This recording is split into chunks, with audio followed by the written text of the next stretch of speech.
Her qəlbin özünə bir həmdəmi var. Hər qəlbin içində gizli qəmi var.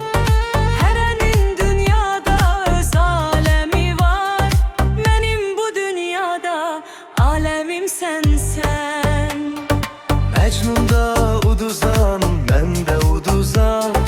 Çox olub sevgidə yolların azan.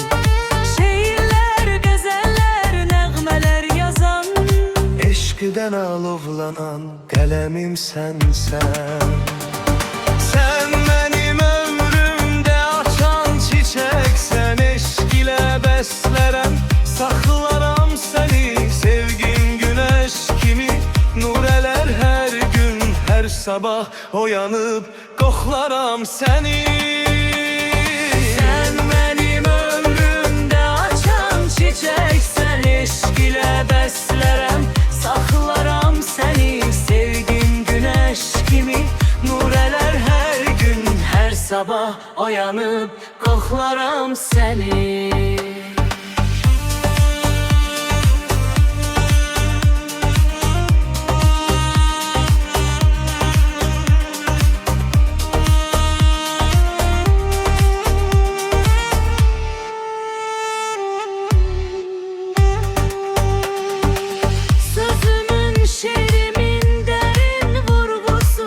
Qəlbimin saf təmiz, gözəl arzusu.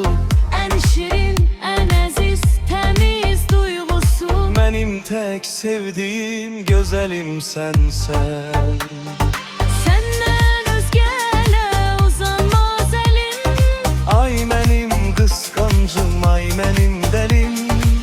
Yaşasam əzəlim, ölsəm əcəlim.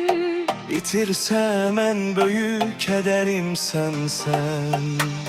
Sən mənim ömrümdə açan çiçəksən. Eşq ilə bəslərəm, saxlaram səni. Sevgin günəş kimi nur elər hər gün.